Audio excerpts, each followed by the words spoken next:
Hey guys, it's JaaackJack and welcome back to my channel. Today we're doing another Q&A and this time we're talking all about marriage, married life, being newlyweds, and all that good stuff. So let's get ready. I'm going to do my makeup. I've got some new products to share with you guys as well. So let's just jump right into it. I got me some new Merit Beauty. I love Merit Beauty. So we have their complexion stick, which I've heard lots of great things about, so I'm excited for that. And then also their bronzer stick, which I've actually seen it differently. I wonder if they like changed their packaging, because I follow a bunch of influencers that use Merit, so like that's how I know about Merit. But this looks different from the one that I've seen like online. It looks a lot wider, which I think is going to be really great. And then I also got a new perfume from Merit. This is the Retrospect perfume. It smells so good, so luxurious. It's like a mix of warm, sweet floral. Literally obsessed, and I actually do have an extra one to give away to you guys. So if you want to try out Merit Beauty, you can head over to my vlog channel.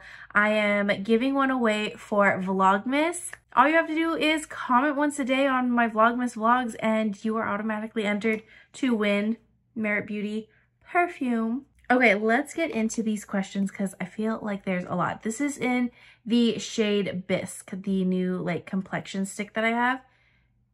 And you can, okay, oh, that's cool. So you can like wind it up. Okay, I'm very excited. So they don't like claim for this to be like a concealer or foundation. They just kind of like all-in-one complexion, but I'm going to use it as foundation. It is so creamy. So here we go. I'm just going to draw it all over my face and then blend it in. So question one is, how's married life going? So Johnny and I have officially been married for, I don't even know where to actually start counting. Like, do we start from the day we got married in court, which was in August, or do we start from the actual wedding day, which was in September? I don't even know. What would you guys recommend? But we've been married for like 3 to 4 months now. And I've talked about this before, that coming back from the wedding was kind of a challenge because we had a family death and that kind of just rocked our world. So Johnny and I didn't have like that super sweet like wedding high newlywed moment because we were dealing with, you know, the loss of a loved one and dealing with funeral and still trying to mourn that loss, you know? So it's been kind of a rocky start, to be honest. But between Johnny and I, we have never been better. I feel like God has just brought us so much closer and we are growing so much in this new season of our life, being married, officially married. And I've seen Johnny step up in so many different ways and be the leader of our family. And, you know, he's starting to pray more for us and pray out loud, which has been something he's been very like kind of hesitant about, but he's been praying out loud more and more. And you know, we spend time reading scripture together and I just feel like it is so sweet and like such an answered prayer.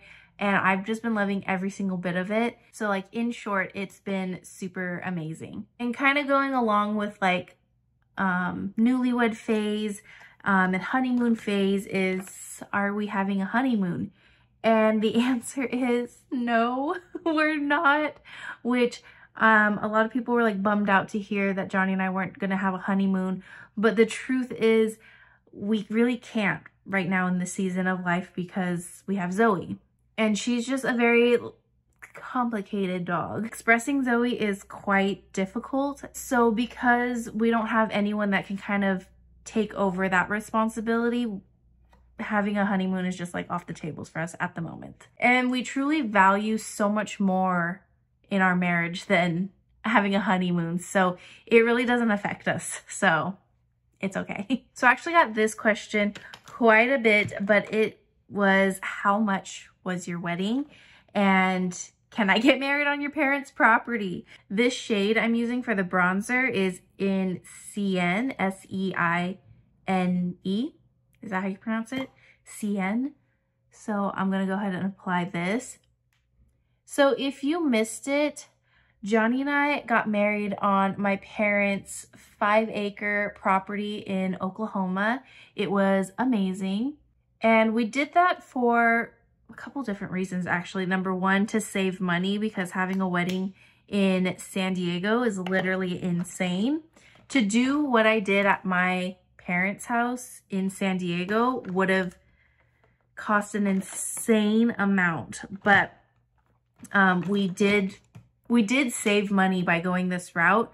Also, it's always just kind of been mine and Johnny's dream venue, like kind of this foresty vibe. And because it's my parents' property, there wasn't this feeling of being rushed, and like it just felt really safe and familiar and comfortable. So that alone was just so amazing to have, because if we were at like a venue or something, I feel like I'd be even more stressed and anxious because I'm in an unfamiliar spot. Like I'd likely have Zoe, who's also in an unfamiliar spot. So like it would just be a little more stressful. So it was so nice being married on my parents' property. And when my parents actually first bought that house, they had always talked about how they would actually love to host weddings there. So this is definitely something on their like vision board that they would eventually love to do, and host like people outside of our family. Like they would love to be able to do that. So if anyone does happen to be interested in getting married on my parents' property in Oklahoma, just send me an email and we can connect, and I'll probably connect you with my aunt maybe. She's not a wedding planner, but she was my wedding planner and she's amazing. So like, we'll see what we can do. Okay, but to answer the question, how much was the wedding? I haven't tallied everything. I've tallied like the big expenses, but then there were a ton of miscellaneous things here and there, like, oh, buying some extra alcohol bottles, heading to Walmart and buying some extra food and drinks, and like just little things. So I haven't tallied like all of that, but the bulk of it, right now my total came out to a little over $20,000, plus like including like traveling out to Oklahoma. I would say it probably, and this is me like guesstimating here, the grand total for everything was probably somewhere between $25,000 to $30,000. And it's funny because like knowing what I know now that I've been through this whole wedding season and journey, I feel like there were expenses we could have cut cost on. Like we could have saved some money in certain areas. So like I feel wiser now. And because I have 2 younger sisters, like I have this opportunity to be a part of 2 more weddings where I can be super hands-on.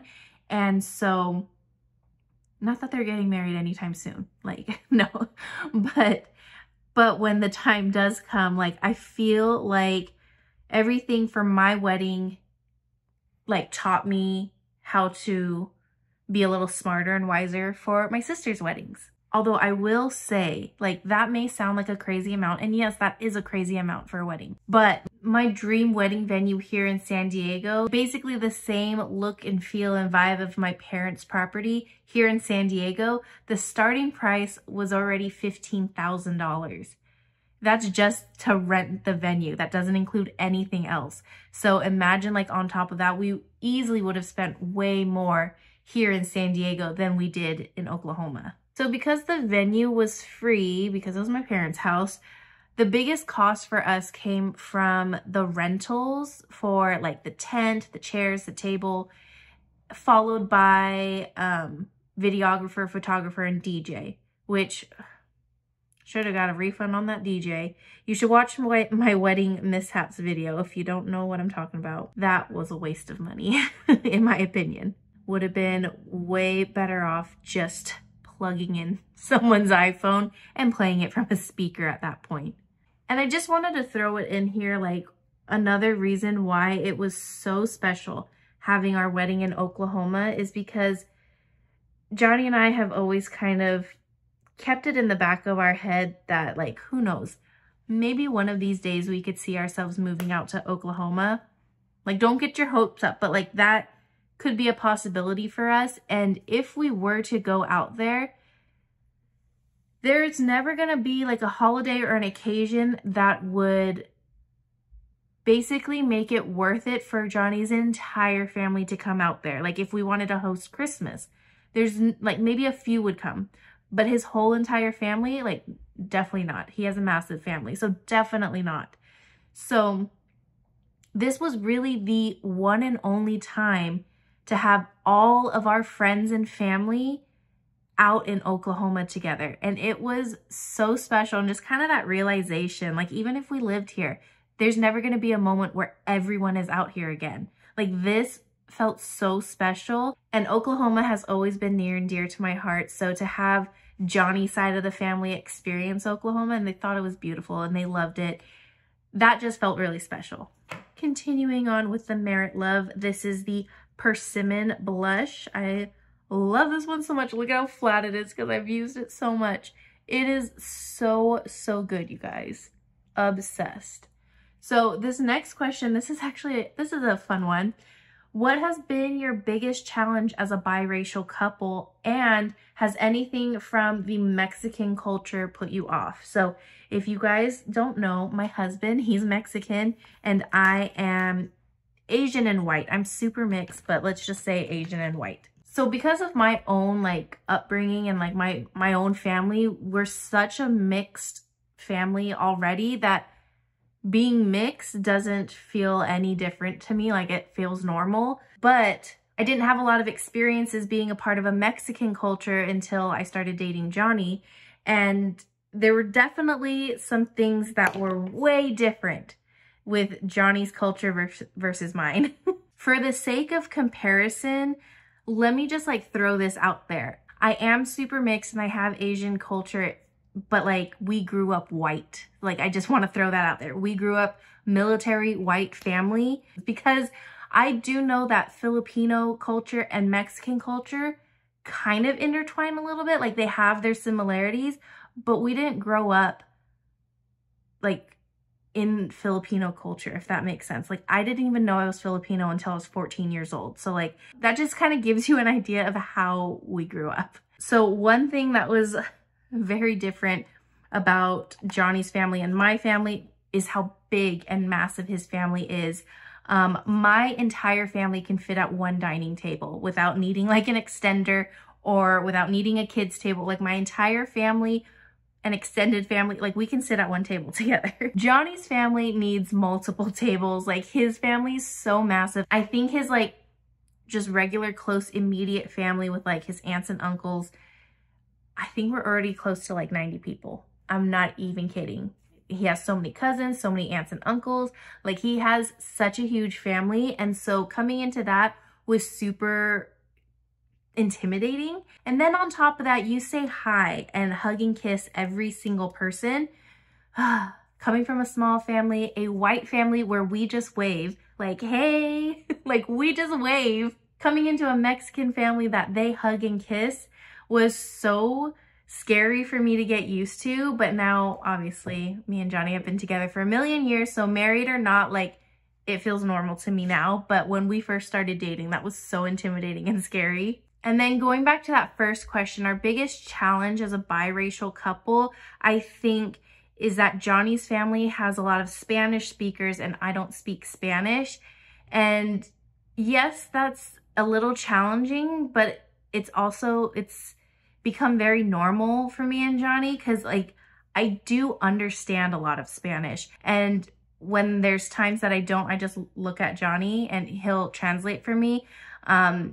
So it's not like a huge deal. But I will say, even though I can't speak Spanish fluently, and I can only do like bits and pieces here and there, it has never hindered my relationship with his family. Like his nana especially only speaks Spanish, but I have such a close bond and relationship with her. Like she's someone very special in my life, and I also know that I'm someone very special in her life as well. So it goes both ways, and the language barrier hasn't been a hindrance in our relationship. And then Johnny's mom, she speaks mainly Spanish, but she does know English and she speaks English, but she likes to speak to me in Spanish just so that I can like learn a little bit more. So that's been helpful. But yeah, literally, even though I can't speak the same language, it has not been a barrier whatsoever or a hindrance in me having a closeness with Johnny's family. I think you just find what works, because you can go into a family where you don't speak the same language and you can let that be the barrier and let that be what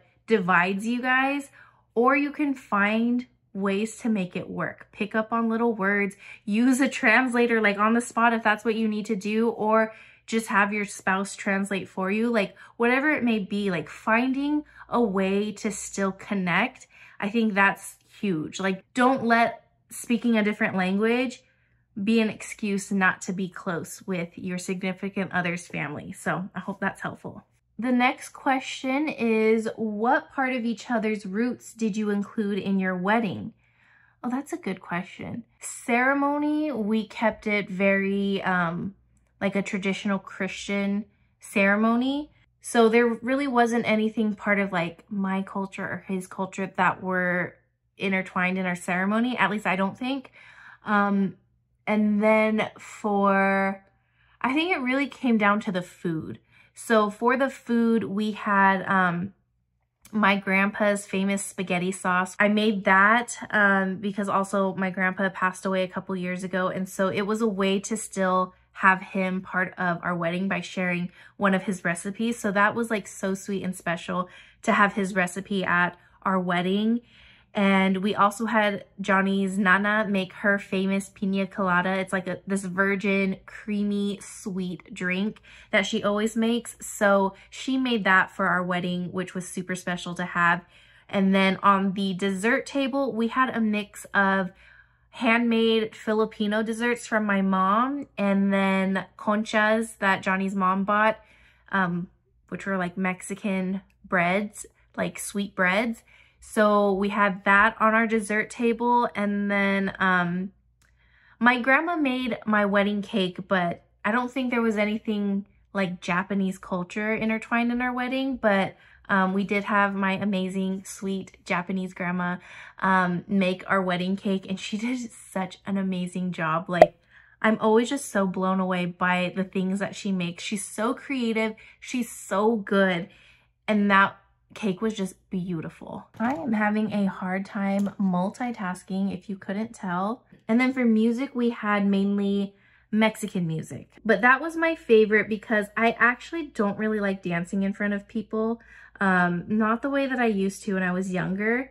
I think I've become a lot more conservative as I've gotten older. But Mexican music, like dancing with Johnny in that kind of manner, I don't even know what you call it, but I love that. I think it's so much fun. Oh, I love this question. This has nothing to do with the wedding stuff. But someone asked, out of all your sourdough recipes, which one is your favorite? And what a fun question, because number one, I do love making all things sourdough. But also number two, I recently just started, when we got back from the wedding, I started a home bakery. So if you are in the San Diego area and if you want to buy some sourdough baked goods from me, just hit me up on Instagram. But out of all of my sourdough recipes, I have to say, I think my bagels are my favorite. I mean, I love my bread and I eat it all the time. I love the cookies I make, so delicious. My discard crackers, like, I love all of the things I make, but my bagels, I will brag about my bagels all day long because I have not been to a bagel spot that makes them better than me. I'm gonna toot my own horn, but I believe it. I'm such a bagel snob. I feel like here in San Diego, I would say our top spots for bagels would be either like Einstein Bagels or Golden Bagel. Bruegger's is, that's trash, but a lot of people love it. And I will tell you, my bagels are better than all of those places. So yeah, that's gotta be my favorite sourdough recipe that I make. The next question is, how has Johnny's coming to Christ changed your relationship with him, God, and yourself? Oh, that's such a good one. Johnny coming to Christ has been the most beautiful transformation I have ever seen. And it really, like, when I think of Johnny, I think of the story of the prodigal son. someone who went off and rebelled against what they knew and wanted to do things their own way, and they did. And then they realized, you know what? It was way better when I was over here. And they came back, and without any sort of punishment or shame for the choices that they made, the prodigal son was welcomed back with open arms, loving, open, forgiving arms.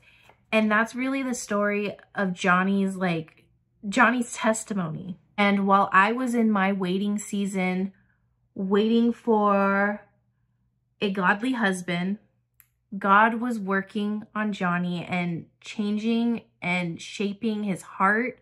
And it was so beautiful just to watch. I've always felt like one of my natural gifts from the Lord is teaching, which is why I do Bible studies here on my channel. And I just have this natural love for teaching. But I think now in this season, it's been so amazing because Johnny has a lot of questions, and Johnny is trying to grow in his knowledge of the Bible and just, you know, his prayer life. And he's trying to grow in all these areas. And it's been so sweet that he can come to me and we can like talk about it together, pray about it together, and like read scripture together. And that's been so awesome because in my waiting season, I kept God and Johnny separate, because when Johnny was still living, you know, his rebellious life far from Christ, if I brought up Jesus to Johnny, he would get annoyed. He would get upset. Like, he wouldn't want to hear it.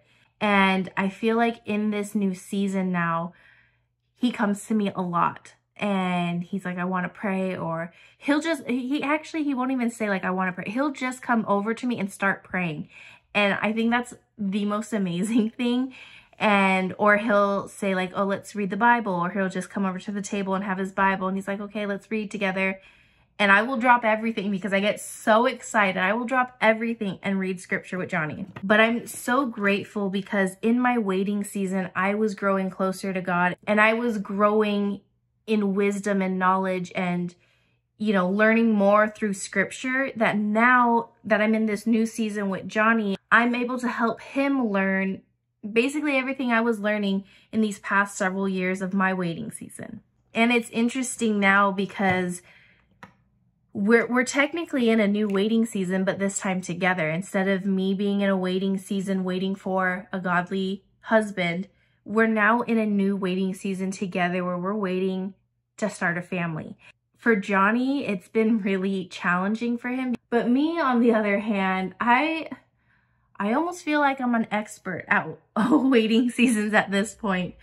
I feel like I'm a veteran at this. And so, you know, we've only been trying for what, 3 months, and that's like nothing. That's a very short time, but for Johnny it feels like an eternity already. And so I'm able to share the wisdom that I learned in my waiting season with Johnny now as he tries to understand the beauty and like learn more patience through this new waiting season. And I think Johnny coming to Christ has in a way changed my relationship with God as well, in the sense that every prayer I pray is just a prayer of gratitude and nothing more. Like, I'm just so grateful for what God has done, and I know that he will continue to do amazing things, but even if he doesn't, what he's done already blows my mind, and I'm so grateful. And I feel like that's kind of what my prayer life looks like right now. And on top of that, I feel like I have this new confidence in the Lord. I feel like I've had confidence in the Lord, but it feels different now when you're walking in an answered prayer. And I feel like that goes for everyone. It doesn't matter what your prayer was or how long your waiting season was or whatever it is.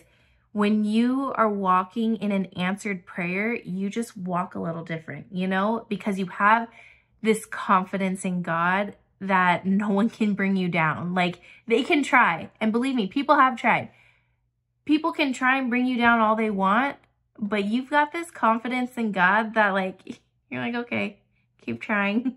I know who my God is and I know how good he is, and nothing anyone does is gonna change that. Instead of using my concealer again, let me play around with this complexion stick a bit more and go right under my eyes just to brighten, because I feel like the blue kind of dulls out my under eyes a little bit.